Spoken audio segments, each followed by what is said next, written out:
naging mainit nga na usapin ng kontrobersyang ito sa mundo ng social media at pati na rin sa buong bansa.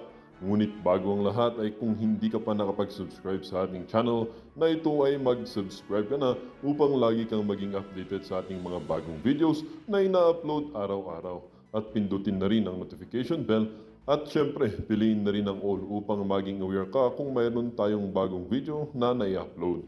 At sa ating mga matatagal ng supporters or mga viewers ay maraming salamat po sa inyong walang sawang pagsuporta sa ating channel. Huwag din pong kakalimutang mag-iwan ng like sa ating mga videos at syempre i-share na rin ito upang ang ibang tao rin na iyong kakilala ay maging aware din sa kung anong nangyayari sa ating bansa. At kung mayroon ka naman pong hinaing o di kaya opinyon, bukas po ang ating mga comment section para sa inyong mga komento. Muli po, maraming salamat po and God bless. Tayo na po ay panoorin ang buong video.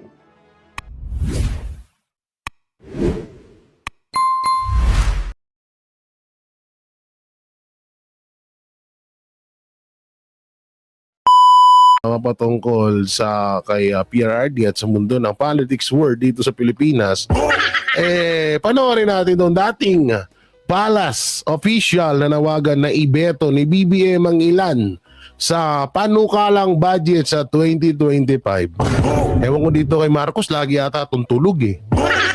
Lagi ka ba lobat? Lagi ka ba tulog?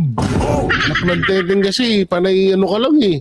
Oo ultimong pagbeto ng mga budget sa Pilipinas, parang wala ka ring alam. Akala natin talaga si Ninoy Aquino lang yung pinaka-worst president sa Pilipinas, no? Na nagpatayo ng poste na wala namang... nagpatayo ng tulay na wala namang ilog. At nagpatayo ng tulay na kahoy sa rumaragasang ilog. Akala natin, yung pala may mas matindi pa, oo. Hindi lang worse, talagang worse the worst. Gago! Ito, panoorin natin itong sinabi ni Atty. Sal Panelo, at ang nagbabalita ang aking kakambal sa SMNI. Nalalawagan ng dating Palace official na i-veto ng Pangulong Marcos ang ilang bahagi ng 2025 national budget dahil ito ay tila may ibang paglalaanan. Narito ang balita ni Carlo de la Peña. At alam po ninyo, yung ginawa nila dyan sa national budget, talagang kitang-kita mo na tinanggalan nila yung mga masiselan, mga sensitibong departamento gaya ng Department of Education. Sa saligang batas, talagang dapat yan ang number one mo. Bibigyan mo ng budget. Pero tinanggalan mo ilang bilyon, laki. Tinanggalan mo rin ng DPWH. Tinanggalan mo rin ang CHED. Tinanggalan mo rin ang Department of Health. Pati Department of Agriculture. Ito yung mga nagbibigay ng serbisyo na kailangan ng ating mga kababayan. Alam nyo maputol ko lang kayo bago natin tapusin. Napakahalaga nitong sinabi ni Atty. Sal Panelo na to. Kasi halos lahat naman tong mga nabanggit dito na pinagtatanggalan ng ulupong na gobyerno, napakahalaga ho niyan sa bawat Pilipino. Totoo ho yan Hindi yan na biro. At isa pang hindi biro dito. Alam nyo ba, etong si Atty. Sal Panelo, bago pa maging tigapagsalita ni dating Pangulong Rodrigo Roa Duterte, ito ay solid Marcos. Alam nyo ba yan?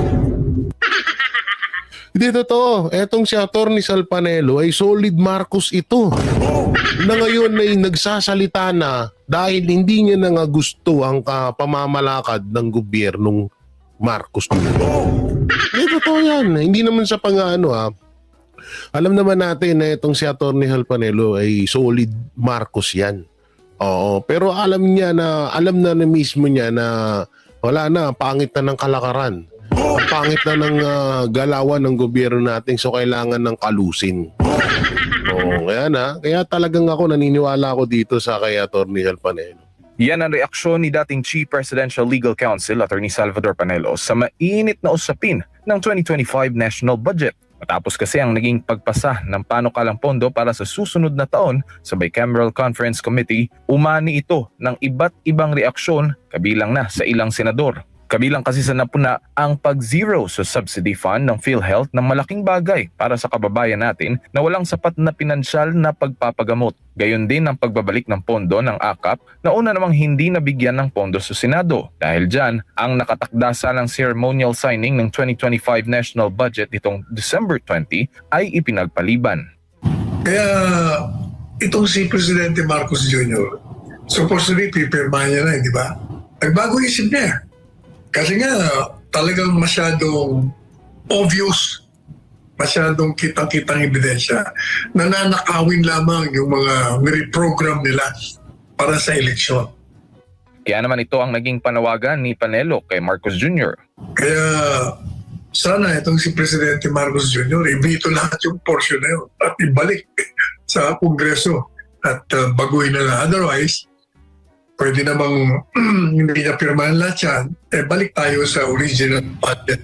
Yun ang maganda. Ibalik na lang sa original na budget yung lahat ng mga pinagtatanggalan nila. Kasi ito, isipin nyo, kahit anong beto dyan ni Pangulong Marcos Jr., kung puro magnanakaw pa rin sa Congress, walang mangyayari dyan. Hindi totoo yan. Kung halimbawa, ibalik niya man nila lahat yan, ibalik man ni Pangulong Marcos yung mga budget ng mga pinagtatanggalan nila yan, ng mga portion na yan, wala pa rin mangyayari kung talagang puro magnanakaw ang nasa Congress. Ako naniniwala ako dyan, useless din yan. Kung si Panelo naman ang tatanungin, ang nais nito ay maibalik ang pondo ng PhilHealth at dagdagan pa ito. Sa ngayon, patuloy pang pinag-aaralan ng palasyo ang panukalang pondo sa susunod na taon. Para sa Diyos at sa Pilipinas, ewan ko ba kung ano yung... Alam nyo ito kahit papano, kahit mahirap ang ang kalakaran dyan sa PhilHealth, kahit papano nakakatulong din naman yan eh. Sabihin na natin na medyo palyado, pero nakakatulong pa rin yan sa ating mga kapwa Pilipino, yung PhilHealth na yan. Tapos tinanggalan ng pondo. Imbis nga dapat no? Kaya nga tinatawag na worst president to si Marcos. Alam mo kung bakit? Kasi first time in history of the Philippines. So, English yun no? First time in history sa Pilipinas na dapat na magdagdag ng pondo, hindi. Ang nangyayari, kaltas. Ang nangyayari, tanggal pondo. Imbis na dagdagan para kaso wala rin pala, no? Wala din pala.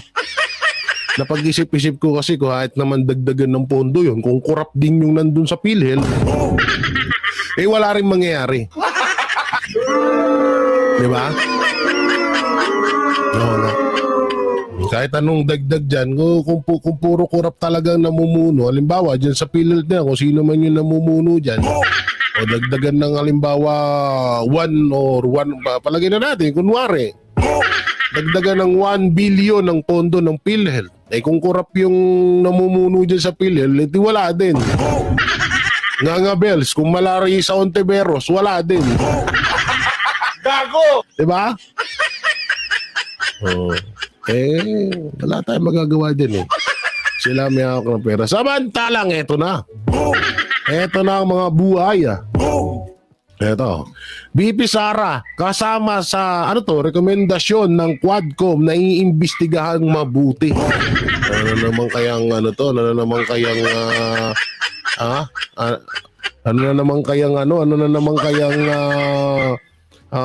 pinagagawa nitong mga buhayan na to, no?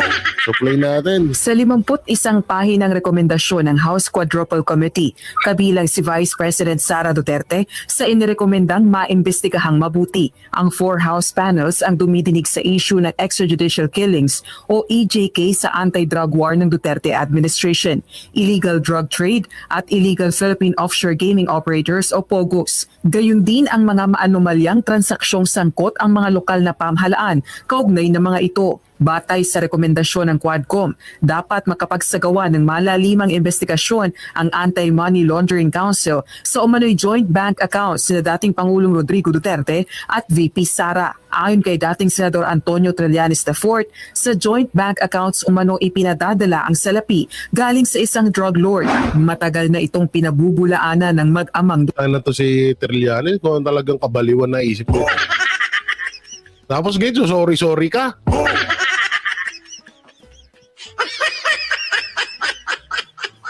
Ewan ko kung anong bagay kapag, hindi kasi ito parang ano lang to, hula lang. Ano ba English ng hula? Conclusion ba tama? Gago! Hula lang. Halimbawa, tumatakbo si Trillanes, di ba? Tumatakbo siya bilang mayor ng Caloocan, no? So ikaw, syempre, pag mayor, kailangan malakihang pondo mo dyan. So, ano pa ba ang kailangan mong gawin? So, maghanap ka ng mag-i-sponsor sa'yo. At pag nangarap ka ng nag-i-sponsor sa'yo, kahit anong iutos ng sponsor na yun, susundin mo. So, saktong-sakto na yung ginagawa ni Tambaluslos at ni Marcos at nung iba pang nilang mga bataan dyan sa gobyerno ay swak na swak si Antonio Trillanes. Hindi ko naman sinasabi na binabayaran si Trillanes. Pero kasi minsan magtataka ka na bakit saan ka kumukuha ng pundo? Pundo ka ba? Diba? Yun naman parang mapapaisip lang tayo sa mga ganung bagay. Kaya medyo nagdududa na ako. So syempre tatakbong mayor, kailangan mo lang pondo, edi sumipsip ka na sa may mga may pera. Duterte. Samantala, nakahanda naman si VP Duterte na harapin ang impeachment complaint laban sa kanya. Sa gitna ito ng 3 impeachment complaints na inihain laban sa kanya sa Kamara, kaugnay ng ginagawang investigasyon ng House Good Government and I-impeach nyo na. Puro kayo ganyan impeach. Di, ito, pustahan tayo. Aabot pa lang ilang taon to. Hanggang 2028 sa termino ni Marcos. Ganito lang kasi yan Wait lang, uubo lang ako. Ganito kasi yan. I-impeach ng mga nasa ilalim. Tapos si Marcos ang kokontra. Kunwari. Ganyan naman nangyayari ngayon Diba? Impeach ng impeach. No? Ang mga makakaliwa. Ang mga yudiputang mga NPA. O ganun. Sorry. Napapamura na naman tuloy ako Ngayon, yung Congress sasangayon din. Ngayon, pag sangayon ng Congress, pipigilan naman ngayon ng presidente. Para para magmukhang mabait sa mata ng madlang people. Gago! Ganun ang style nila. I-impeach, pato na impeach, tapos pipigilan nung itaas para magmukhang mabait. Magaling kang kupal ka. Ganun naman talaga yung nakikita natin dito. Ano pa ba makikita natin dito ng iba? Wala naman. Kundi ganun at ganun naman talaga. Diba? At saka yun naman talaga yung strategy na ginagawa nila. Yun nga yung tinatawag na malinaw na ito ay diversional tactic lamang. 2 purpose nito. Maging mabait sa mata ng tao si Romualdez. Maging mabait sa mata ng tao si Marcos Jr. Maging masama sa mata ng tao yung Congress. Sanay naman sila dun Magmukhang masama ang mga NPA. Sanay naman din sila dun. Tapos, isa pang purpose niyan is matabunan ng kabulastugan na nangyayari sa gobyerno. Lahat ng kapalpakan na ginagawa ng gobyerno sa Pilipinas, matabunan. At mag-focus ang ibang Pilipino sa issue ng mga Duterte na hindi naman deserve nilang usigin dahil wala naman silang ginawang masama sa Pilipinas. Sa halip nga, sila pa nga ang nakatulong sa bansa natin. Yun, no? public accountability sa paggastos nito ng confidential fund. Mukha na yung mga congressman. No? Hindi napansin ko lang. Tingnan mo, tingnan nyo. Tingnan nyo, si Paduano kamukha na ni Benny Abante. Si Barbers kamukha na ni sino ba to, si Akop. Si Fernandez kamukha na nitong isa na to. Magkakawig na sila no? Punta nga lang matagal kong di nakabalik na-miss ko kayo Well, I am confident that I did not break any law. I did not do anything illegal. Pero syempre, sa makita nato karon na murag wala na may rule of law, no? So, pag naang kaso, amo alam niya kung ato ba. Inihayag din itong nagkausap sila ng amang si dating Pangulong Duterte at nagpresenta umano itong maging isa sa kanyang mga abogado. He'll be one of the lawyers for all the cases. Mo yang ginaingon. And he's preparing his documents karon sa IVP. Nakahanda na rin anya ang kanyang legal team sa mga reklamo. Binatikos naman ito ng Makabayan Bloc lawmakers at tinawag na political theater. Dagdag pa ng mga ito. Sorry. Political theater? Kayo pa may ganang magsalita nun? Kapal talaga ng mga pagmumukha nito mga... Di pa nagkamatay ito. Ito dapat sagutin na lang ni VP Sara ang mga aligasyon laban sa kanya. Nasa tanggapan pa ng House Secretary General ang impeachment complaints na inihain laban kay VP Duterte at hindi pa Kasi kaya naman nila ito i-direkta na Kaya nila i-direkta yung kaso, hindi nila may direkta kasi nga kailangan nilang pabain yung usapin ng AJK, usapin ng confidential fund, usapin ng impeachment kay BP Sara Duterte. Ganun ang estilo ng mga hayop na to. Di pa nagkamatay kayo, no? Ito wish ko lang halimbawa nagpupulong kayo, nagmi-meeting kayo kung paano pabagsakin ng Duterte. Mabagsakan sana kayo ng aeroplano. At sama no? Sama mo naman, Jay. Yung sama mo. Visit bagay okay din yan. Dami namin content. Ito. Saan tayo? Ito. Maganda to. Ito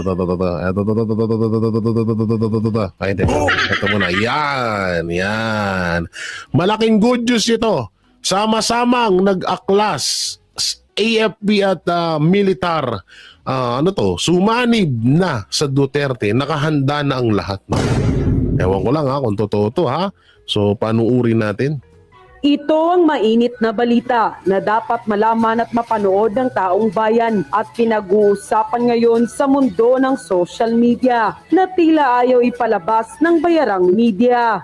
Dating Presidential Legal Counsel, Attorney Salvador Panelo, matapang na nagsalita, mga militar, handa na di umanong kumalas sa gobyerno. Pero bago natin simulan ang balitang politika ngayon sa Pilipinas, kung ikaw ay bago pa lamang sa aming channel, ay please huwag kalimutang mag-subscribe at i-click ang notification bell. Huwag din kalimutang mag-like para mas maging updated. Ay, sa akin din baka kalimutan nyo. Presidential Legal Counsel na si Attorney Salvador Panelo. Tila nagbabala rin si Attorney Salvador Panelo, huwag daw biruin ng administrasyon ngayon ang mangilan-ngilan ng mga taong nakikita nila ngayon sa kalsada na handang magwelga dahil ito raw ay nakikita ng mga militar at oras na sila'y magsabay-sabay na magdesisyon pati mga kasundaluhan papalag na sa di umano yung mga di makatarungang pamamalakad raw ng pamahalaan. Huwag na raw antayin ng administrasyon ngayon na magkagulo ang taong bayan at sila ang magdesisyon dahil baka hindi raw nito nalalaman na mukha di umanong malapit na ring masagad ang men in uniform dahil sa tila panggagago raw ng administrasyon bukod sa pagkat ng budget ng nasabing opisina ng Armed Forces of the Philippines ng 10 billion pesos. Patuloy di umanong tinatanggal ng Marcos administration ang mga general ng Armed Forces of the Philippines na maaring dahilan para hindi na matuwa sa pamahalaan.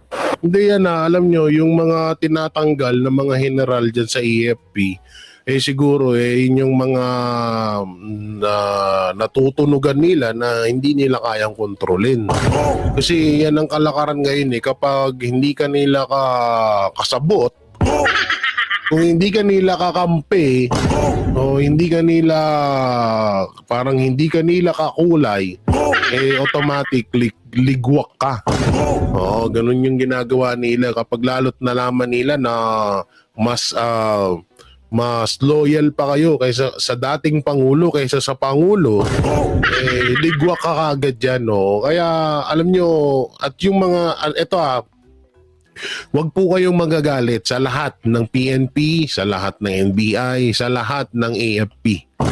No? Kung ano man yung mga sinasabi, katulad niyan sa PNP, di ba? Na nagbitaw ng salita si General Marbil na ang mga gumagamit ng droga hindi matatawag na addict kasi minsan daw ginagamit lamang sa pagtatrabaho. At ganun din sa AFP. Kamakailan lang nagsalita si Browner na mas priority nila ang posisyon. No? At sa NBA naman na ngayon ay parang nag-iimbestiga sa tinatawag na death threat ni VP Sara kay Marcos Jr., kay Lisa at kay Satanas Tamba. Hindi natin sila masisisi. Lalong-lalo na yung nasa laylayan or nasa baba ng mga leader na yan. Maaari yung mga leader, sila Marbil, sa NBA, si Santiago, si Browner, pwede natin masisi. Pero kasi leader sila Sila dapat yung mag-guide sa mga sa mga nasasakupan nila. Pero hindi natin masasabing 100% ay kakampi ng administrasyon. No, diyan sa PNP, NBI tsaka sa AFP. Hindi natin masusiguro yan. Baka nga diyan yung leader lang ang kakampi ng administrasyon. Kaya medyo kabahan din kayo. Tuloy natin. Lahat sila, alam mo, maniwala ka. Si Presidente nga ang pumipigil sa military. Ayaw niya ng coup. Ang dami na lumapit sa kanya. Ayaw ko ng bloodshed. So, you're saying that active and retired military personnel ay lumalapit kay dating Maraming lumalapit sa kanya. At sinasabi pong Totoo yan.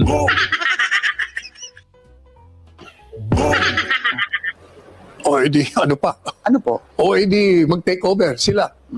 Kasi kahit nung presidente That's pa yan. serious. Nung presidente pa yan, di ba, iniiwan kami sa cabinet niyan, sa galit niya, kayo, bahala na kayo, mag-kudita kayo kung gusto niyo. Ayoko na dito sa gobyerno to. Di ba? Ganon. Yun din ang sinasabi niya. Kung gusto niyo yan, pero ayoko ng bloodshed. Ayokong madugo. Alam niyo, totoo to. Totoong-totoo to. Ito na lang halimbawa.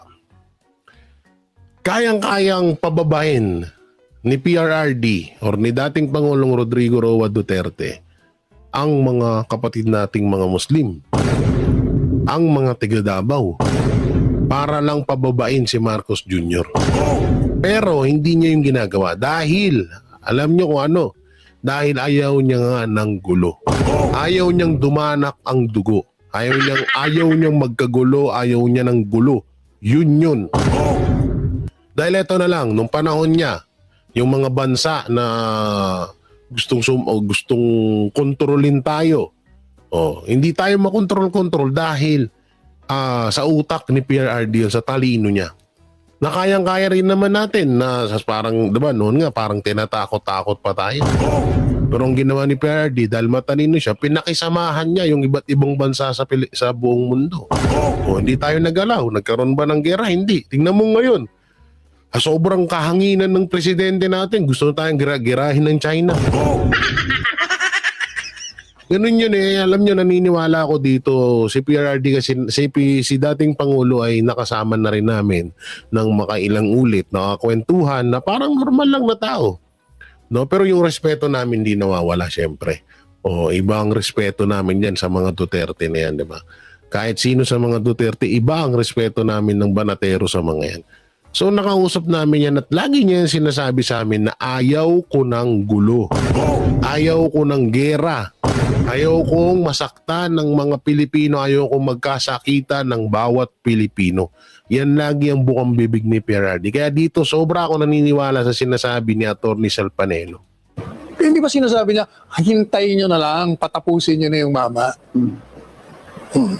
Ayun, sa totoo lang, between us, talaga yun ang gusto ni Presidente. Matapos lumabas ang balitang ito ay Yun, yung about dun sa i-impeach si Marcos Jr., patalsikin, hindi. Palagi niya rin binabanggit sa amin niya na, kaya na lang natin, mag-antay tayo. Bahala na kung halimbawa man ng mga Pilipino talaga ang magdesisyon na i-impeach si Marcos, so wala na akong magagawa doon kasi pangkaraniwan Pilipino na lang din ako.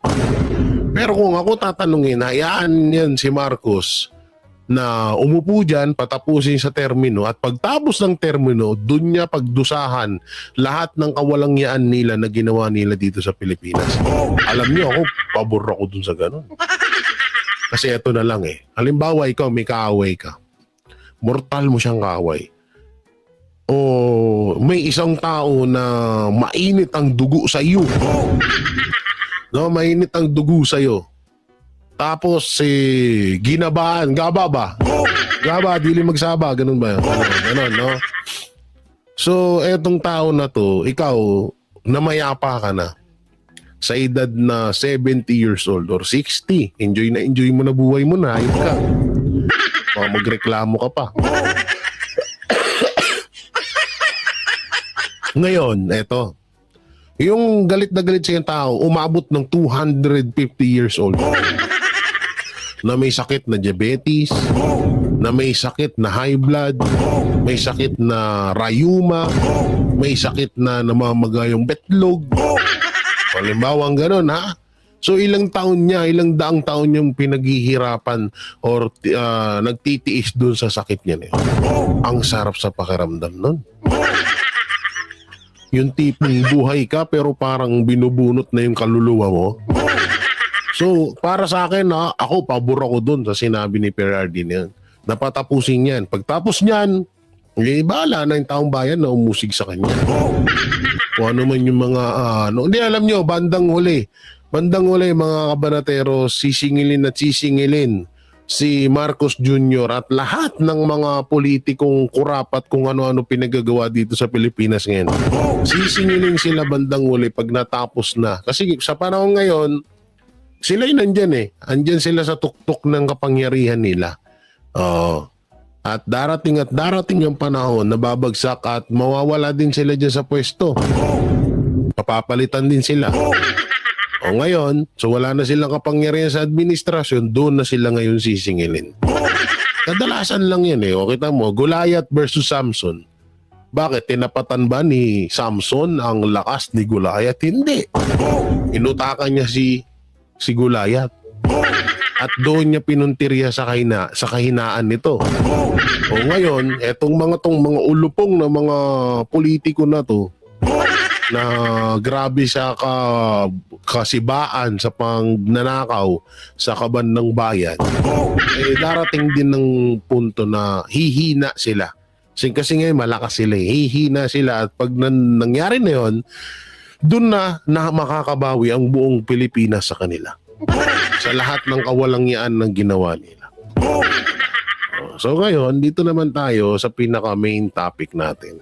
Ito, matapos pagtulungan ng anak ni Duterte, napuno na PRRD, kumpirmadong tatayong abogado ni VP Sara Duterte ba?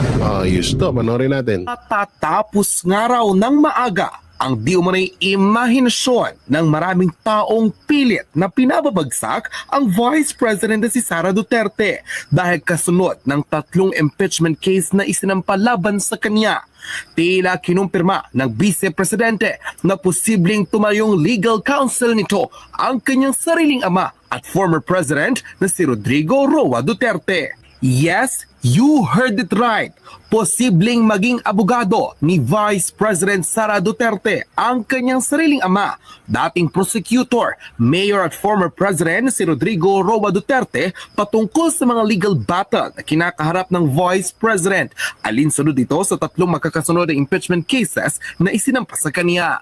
Ito ang tiniyak ng Vice Presidente sa nangyaring event sa Davao City kung saan taon-taon ginagawa ng kanilang pamilya ang Thanksgiving party para sa mga Davaoenyo. Ayon sa isang ambush interview, magmula raw kasi ng tanggihan niya ang alok ng kanyang ama na magbigay ito ng pera, tulong para pambayad ng mga abogado. Tila nag-insist na ang former president na tumayong legal counsel nito o maging abogado sa mga kasong kinakaharap ng Vice Presidente, partikular na ang 3 impeachment cases na isinampa laban rito. Bukod kay Representative Rodante Morcaleta, nagpahayag ang former president na kailangan niyang pagtanggol ang kanyang anak na si Vice President Sara Duterte at dahil dito'y pinaplansya na ang ilang mga papeles sa Integrated Bar of the Philippines para maging tuluyang legal counsel ni VP Sara ang kanyang sariling ama.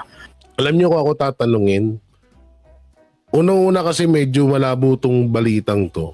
Siguro ang ibig sabihin ni PRRD na ipagtatanggol dahil talagang karapat dapat naman talaga ipagtanggol si VP Sara. Siyempre anak niya yun. Ano bang sakit ng... Ang sakit niyan sa mga magulang na walang nyaing yung anak mo na wala namang ginagawa ang masama, di ba? So para sa akin, alam naman natin, kabisado naman natin si VP Sara na siguro hindi naman din niya siguro hayaan na may istorbo or mahirapan pa si PRRD. No? So, alam naman din sa ni VP Sara na kayang-kaya niyang harapin lahat ng mga ulupong na mga politiko na bumabati ko sa kanya ngayon. So sa akin naman pabor na maging abogado, pero 50-50 kasi una-una si PRRD medyo may edad na rin. So ako gusto ko nga talaga magpahinga siya para mas mahaba pa natin siyang makasama, makita, mapanood, di ba? So kasi alam naman natin may edad na. So para sa akin siguro 50-50 na ano. At alam ko naman kayang-kaya ni VP Sara yung mga hinayupak na yan. Oo. Basic na basic kay VP Sara yung mga yan. Hindi naman uubra yan kay VP Sara. Sadyang ano lang talaga. Sadyang sobrang madrama lang ang mga ano, ang mga kumakalaban sa mga Duterte. Ang strategy nila kasi ano lusob ngayon, atras mamaya. Sa madaling salita parang gusto lagi nilang magpasimpatya, kumuha ng simpatya sa taong bayan.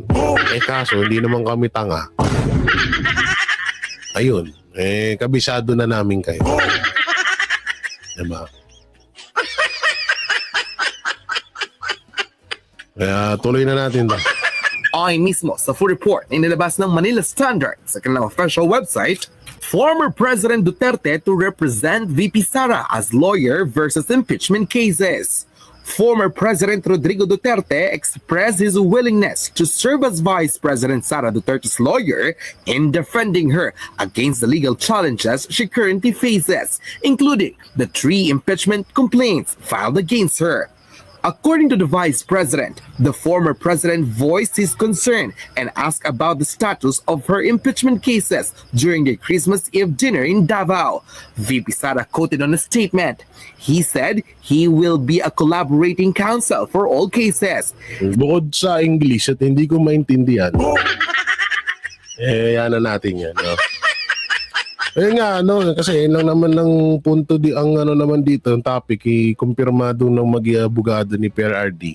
Or sa madaling salita, sanib puwersang mag-amang Duterte.